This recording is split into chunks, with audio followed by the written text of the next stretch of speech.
So this is looking at catering and return on investment in catering functions. I'm lucky enough to go and nose around a lot of buildings, and you can see there's a few people around here whose buildings I've nosed around, and you see the amount of space that people dedicate to catering functions, whether it be just a small bit for some vending machines or a full service restaurant. And obviously there's a huge investment in that space. That space could be used for people who are actually going to earn some money for the organisation. I think space is a critical issue at the moment, particularly in the current climate, where everyone's really pushing on their use of space. And obviously staff restaurants and catering facilities do offer a lot of space with a lot of different uses. And I think that's quite critical from wherever you're coming from the private and the public sector. And space is one that's really going to be pushed quite hard in how you get people in the building and how you use those spaces in the building and how you keep people in the building as well. So is there a pressure, do you think, on making sure that you're making the best use of that space? Absolutely. Do you think that, particularly sort of the business you run, if you're right on the high street, whatever else, and you've got Pret and Lugo, whatever else out and Starbucks and on the high street, that you say, well, actually, I won't have any catering at all? I think that's an argument, definitely. It's a challenge for us all, isn't it, that one, really? Do you have something on site, or do you just let people go? I guess it depends where you're actually located, clearly, because obviously you're in the middle of nowhere, you need to provide some sort of facilities, but yeah, the ones that are in the middle of Westminster, for my part, it's easy for them to just nip outside. Right. I suppose it guess how much you value your staff's welfare, I guess, and want to keep them on site or give them something different than just going the problem with FM is that you have to try and please everyone all the time, don't you? So I made a note there saying I think it's quite right. That really works, isn't it, if you're on a campus site? But everything on the site, you probably sell stamps to deodorant to all sorts of things. But what do you do on a campus site as FM? Well, it's a bus service on for the local town. So, you sort of juggle so many hats. I don't think you can ever say that restaurant will keep our people on site all the time because I'm going to provide a bus service to the local town because that's what the people want. So, you sort of put a barbed wire fence around so you must eat here. Other than that, you're never going to get a food. We moved back in 2006 and that was high on the agenda where we were going. There wasn't many shops or anything for people to even walk to. I think it was about 10 or 15 minutes. So for us it was let's create a space where staff can have food quite quickly. They don't have to wait. So hence part of the move is sort of keeping people in the building, but more or less saying, well, we don't want you to waste 10 to 15 minutes walking somewhere when we can provide that service in-house. So we decided to have a staff catering environment there, and also when we were looking at buildings, I'd done lots of tours beforehand and seeing and having a look at catering environments, and for me it was more trying to create a space and a place where we want people to come and dine, and also double up using the space for people to have internal meetings there as well. And so that works really well for us. But there are organisations, I was thinking of Julie's organisation, you have you're not quite in the centre of town, but it's not far to go. Well, it's in the heart of Westminster. And for us, what the previous gentleman said is the most important thing. It's a hub. It's the communications hub as well as a restaurant. So it is a place for people to meet and greet, but also if the weather's bad, they don't have to go out. So it's much more that hub than just a restaurant. Because the Channel 4, you've got critical environment there, haven't you? Because you've got people you don't particularly want them wandering around the street because they will get back to their... Until recently, yes, we've just outsourced transmission. Right. So for the last 6 months, it's not been as business critical. Right. To be fair, those people actually weren't able to leave transmission. So the restaurant didn't enter into it. So, yeah, that's right. But has anybody looked into the idea of, looked into some of the research available on the sort of productivity gains of keeping people on site? There's quite a bit of research out there which says, that they go out, they're going to spend 50 minutes. If they stay in, they'll be back in their desk after 20. Is that ever a consideration? Or am I being it's a consideration when you're designing a facility, definitely. And I was with Alistair involved in this building, so and it was something that we looked at quite considerably. How much time people would actually go down into Canada Square and how long it would take them, or we physically timed it all and worked it all out. So that was a big consideration in design, definitely.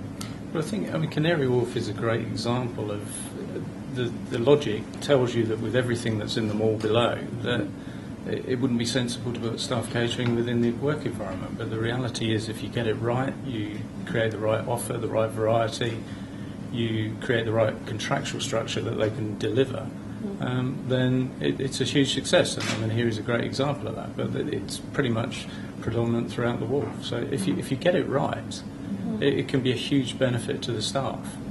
And one of the messages we hear consistently now is that it's not just about catering, it's the social hub of the building. Businesses become fragmented, we're all emailing rather than communicating. So restaurants actually become that place where you can engage face to face. Yeah, it's not just a benefit to the staff, it's a benefit to the organisation, because that's when you get cross-selling going on. Certainly in a fee-earning organisation, if you've got partners coming up into an environment where they're almost forced to come and eat because they're on a quick lunch break, they meet other partners, they start talking about other clients, and you get that cross-selling going on. So it's interesting that our space was designed very much around forcing people to sit together originally, that the seating was a bit like this really. It was very much you sat together rather than individual sets of pods. But it wasn't used as much, but we've recently refurbished it, changed that layout, and now we've got a lot more internal meetings going on. We're offering much more free coffees to help people come and use it, and now we're finding our clients are using it as well, so for more informal meetings. I think that's an interesting point. I mean, when we do staff training, one of the things we talk about is that we're given expensive real estate and it's fitted out, there's expensive capital equipment in it. Our job is to get the maximum benefit to our clients from that. The maximum benefit is generally measured by the level of usage. How frequently is it used by staff? What is the impression it gives to visitors? And if you've got hospitality, how does it support the client company's brand? And I really strongly agree with the sense of the social fabric, the sort of feeling of how you want your business to be, because it's really, really interesting. I mean, I love this business, and it's so interesting to see how different companies just put a slightly different twist on it. It really does give you a sense of what they're about. So, I mean, it seems to me that it's broader than just saying the simple catering element. It's understanding that whole set of objectives and processes. Do you still think that catering, a really good catering function, can be as a recruitment and retention technique? I used to, when I was at university, I temped for Shell International, and I was one of I've told Alistair the story, I was one of the lucky ones because they had full free catering, and so I used to have my main meal at lunchtime. I ate and then stuffed rolls in my pockets, and I spent the whole summer I hardly had to feed myself at all. It was fantastic. I was the envy of all my college friends. But I know we'll go on later perhaps to talk about a bit about subsidies. But that was a really big impetus for me to want to go and work for Shell the next summer holiday, because it was a fantastic employer. And I guess the same could be said of when you get into the real world and get a real job. Well, I think it shows that the organisation cares about its employees. I suppose, as going back to my earlier point about kicking them out of the high street, it might be appropriate for somebody like myself as a freelancer. I'll grab something as I'm going. But I really enjoy it when I go into, different, because I get exposed to all sorts of, probably, as a consultant as well, you get exposed to all sorts of different organisations, and you can see what works and what doesn't. Yeah. You go to the ones where they really push the space and the gritted teeth they have to provide catering, and it's some cheap old muffins they bought and cheap coffee, and it's just not good.